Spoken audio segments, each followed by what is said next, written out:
Hello Baby Bites! Welcome sa part 2 ng aming Ocean Park Adventure noong aking birthday, November 25.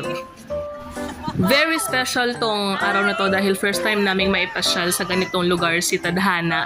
So, ang pinaka-highlight ng aming pagpunta dito sa Ocean Park ay nung nanood kami ng bird show at saka ng sea lion show. Itong bird show tsaka sea lion show, outdoor siya. So, kailangan lumabas ka ulit ng Ocean Park para mapanood mo siya. Nasa right side lang siya ng Ocean Park. Kadikit lang talaga. Pagpapasok ka sa Ocean Park, left side mo siya. Napakaganda talagang pumunta ngayon dito sa Ocean Park, Baby Bites. Dahil nga, naka-promo sila. Sorry sa boses ni Tammy. So, Baby Bites, kapag kayo ay pumunta, kailangan nyong mag-book online. Ang original price ng kanilang ticket ay 3,300. Pero meron silang Christmas season na discount kung saan kapag nagbayad ka online, 699 na lang per ticket. Kami, nung time na yon, hindi kami nakapagbayad online dahil walang laman ng GCash ni tatay. So, personal kaming nagbayad. Kaya, ang binayaran namin ay 799 lang. At ito ay valid hanggang January 14, 2024. Kung gusto ninyong mag-book online, Baby Bites, mag-download lang kayo ng Klook na application. Yan. Tapos madali lang yon. Madali lang kayo makakapag-book doon. Kung magtatanong kayo kung yung mga baby may bayad ba, basta 2 feet below ang height. Libre yon si baby. Sa case ni Tammy, Diyos ko, lumagpas ng 2 feet na si Tammy. So, nagbayad pa rin kami ng 799. Wala nang discount yun kasi super discounted na yung 799 eh. Sa ganong halaga, Baby Bites, meron na kayong 5 mapupuntahang mundo sa loob ng Ocean Park. Naka-package na siya. So, kung gusto ninyong malaman yung mga kasama sa 5 na yon, panoorin niyo yung part 1 ng aking vlog. Akala ko nung una hindi ako masyadong mag-e-enjoy sa bird show kasi una-una, bird yan. Lagi naman ako nakakakita ng bird. Tsering. Akala ko kasi parang normal lang naman na bird pero ma-amaze ka din naman pala sa intelligence ng mga ibon na to. Talagang matitrain talaga sila.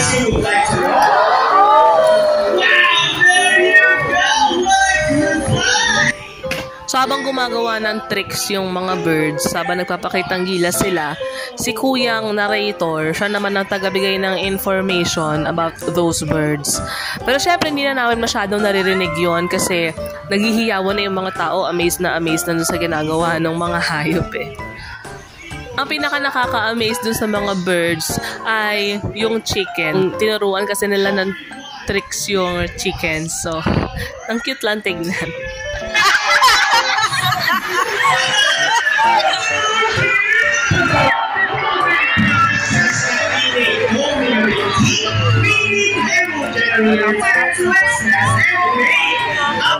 And then, ka-back-to-back ng all bird show, yung sea lion show naman.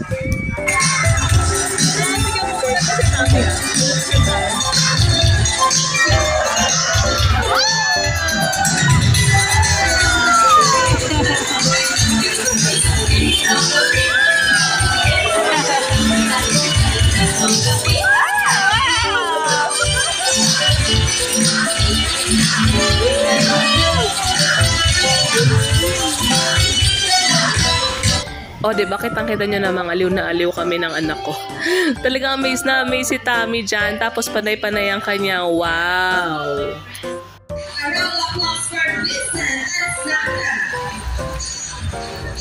Great job, guys! And another one! They deserve it! Okay, so what's next? The ball. How do you think they get the ball? It's a balance. Come on, Vincent. Careful, Sandra. Almost there. Careful. Steady.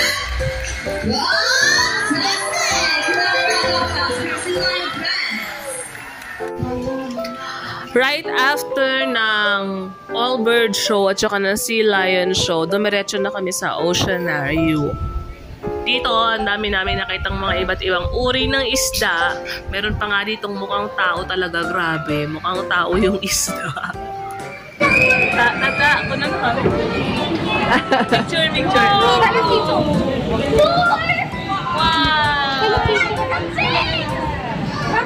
Wow! Tali! Hi! Where's Tata? O, di ba Baby Bites, hindi namin makuha yung atensyon ni Tadhana kasi busy yung mata niya doon sa Oceanarium. Kasi kahit saan siya tumingin, puro aquarium, iba't ibang uri ng isda yung nakikita niya. Swimming in the water, bubble, bubble, bubble, bubble pop.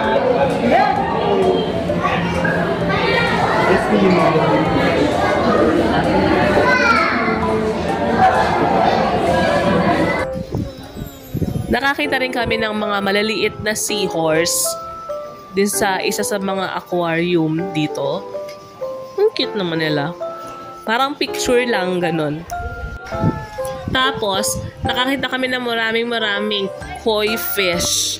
Alam nyo ba, Baby Bites, na sa Japan, ang koi fish, sinisimbolize niya ang prosperity, good fortune, at saka, ano yung tawag doon? Yung pagiging matatag in face of adversities.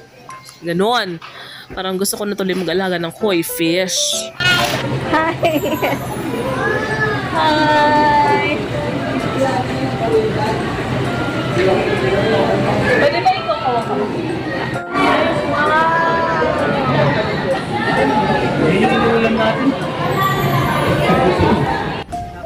Noong nakikita ko yung mga reaksyon ni Tammy sa lahat ng bagay na nakikita niya dito sa Ocean Park, sabi ko worth it.